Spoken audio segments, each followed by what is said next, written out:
You know, Rob, right now, Uh-oh. John Wick Chapter 3 is in theaters at the moment. And you Doing know well. I love it. Yeah. I think it's the best of the franchise. I had a really good time with number 2 is solid as well. I didn't think it was quite as good as number 1. Number 3 came in, blew every expectation I had out of the water. But I wanted to throw this by you, Rob.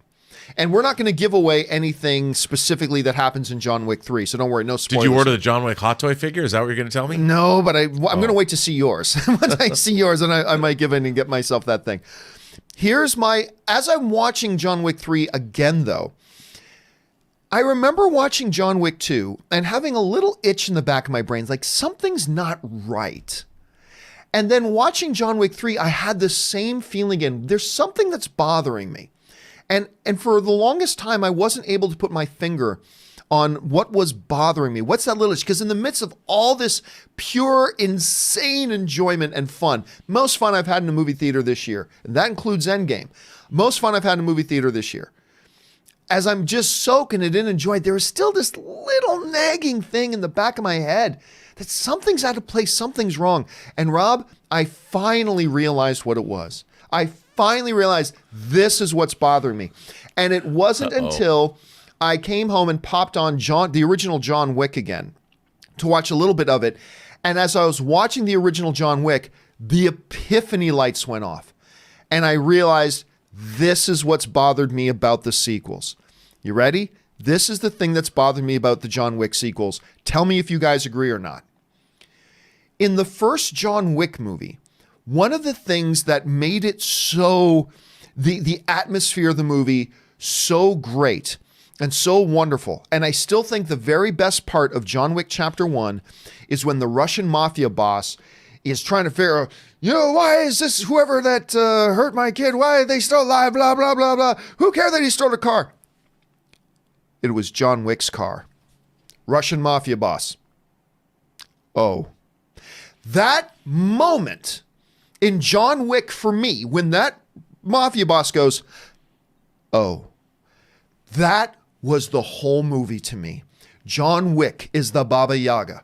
John Wick is the thing that goes bump in the night. John Wick is the scary story that assassins tell their children when they're going to bed at night. He is a myth. He is an icon. He is revered and he is feared. And that whole context was part of what made John Wick so incredible, because everybody knew. Entire gangs of hundreds of men knew if John Wick comes through that door, we're all dead men. That sort of thing.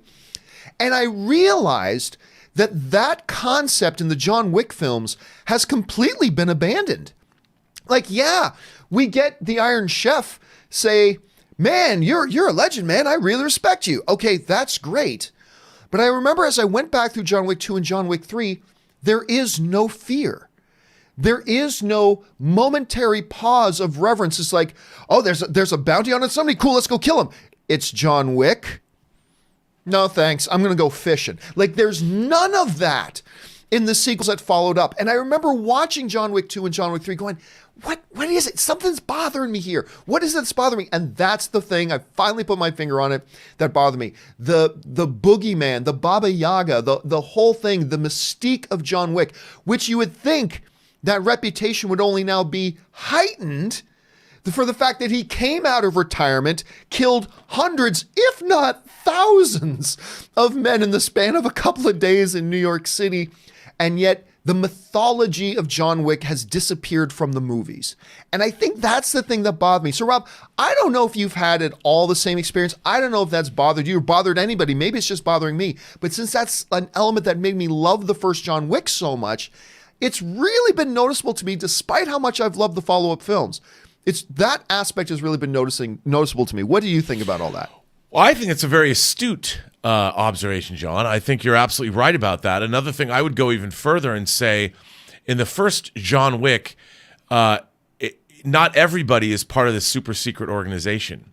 Yes. And by the time you get to John Wick 3, it's like the entire world is only populated by assassins and people that work for Larry Fishburne. And like it whereas the first John Wick takes place in the real world, Like he even goes and gets gas, Right. you know, so he's not living in Fantasyland. Now I understand that John Wick 2 and 3 basically take place over the same couple of days. I get that.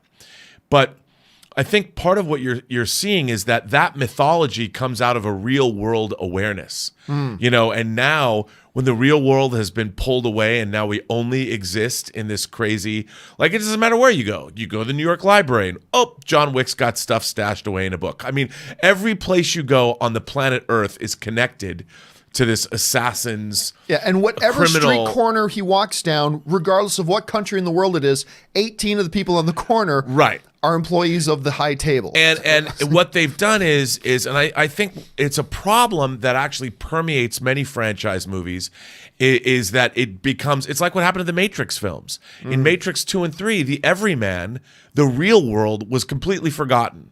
And really, the Matrix movies were really about liberating all of humanity, but we never saw the man on the street anymore. I mean, when the Matrix begins, Keanu Reeves is he has a kind of a dead-end job at a software company, and it was the transition that Neo made after he got red-pilled out of the Matrix. I like that. And the same thing is true of John Wick. Now we're just in fantasy world. And even the crime boss, the crime boss played by It's not going into too many details, though. No, but I mean in the first John Wick. Oh, yeah. The crime boss was part of the normal mafia, you know, like the Russian underworld. He wasn't really a part of the high table he was the just continental mythology. Yeah, he wasn't part of that. He was outside of that. In the continental mythology, those were the guys that the Russian boss would call if you need help. But now apparently, even at the Continental, it's full of hundreds of people. I mean, there's how many assassins do you need in New York City living at the Continental?